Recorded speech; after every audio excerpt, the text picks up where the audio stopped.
To all of you, I'm Anthony Amy. 20 seasons on the biggest stage in baseball, no scandals, no drama, just a lot of winning. Derek Jeter personified the term winner, and today he and three others, Larry Walker, Ted Simmons, and the late Marvin Miller, will be enshrined in the Baseball Hall of Fame in Cooperstown, New York.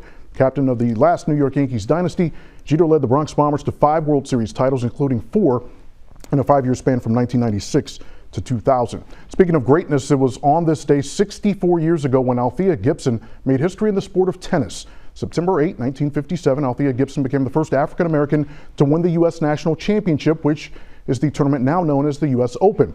And dozens of participants in this year's tournament in New York have done her and other former players of color proud.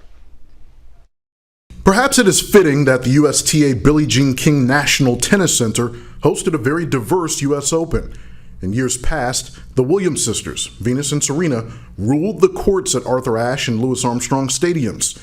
The siblings have combined for 8 singles, 4 doubles, and 1 mixed doubles titles in New York.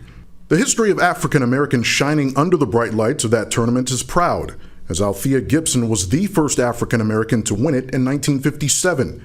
She repeated as champion in '58. 10 years later, the aforementioned Ashe was the first and only black man to win the U.S. Open. 2021 gave us an inspiring mix of talented rising stars as well as established champions. Naomi Osaka entered the tournament as the defending women's champ and 2-time winner. 19-year-old Canadian Leylah Fernandez, who is of Ecuadorian and Filipino descent, upset Osaka and has become the youngest person in 16 years to reach the semifinals.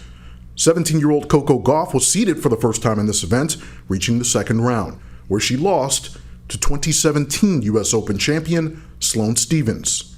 On the men's side, there's 23-year-old Francis Tiafoe, introduced to the sport by way of free lessons as a result of his African immigrant father working as a custodian at a tennis center in suburban Washington, D.C. Tiafoe entered this year's tournament ranked 50th in the world, but that ranking will rise after he reached the round of 16, where he lost to a 21-year-old Canadian, Felix Auger-Aliassime, who was also the son of an African immigrant.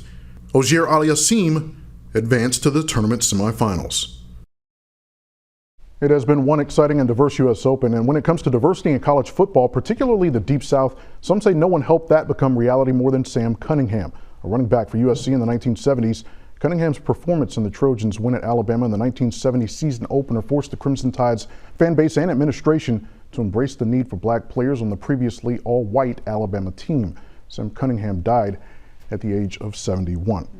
Cunningham remains the all-time leading rusher for the New England Patriots, who ranks second on the new list of most valuable NFL franchises. The Dallas Cowboys topped the list at $6.92 billion, making them the most valuable franchise in the world. Patriots, LA Rams, New York Giants, and San Francisco 49ers make up the top 5. Back to that tennis story.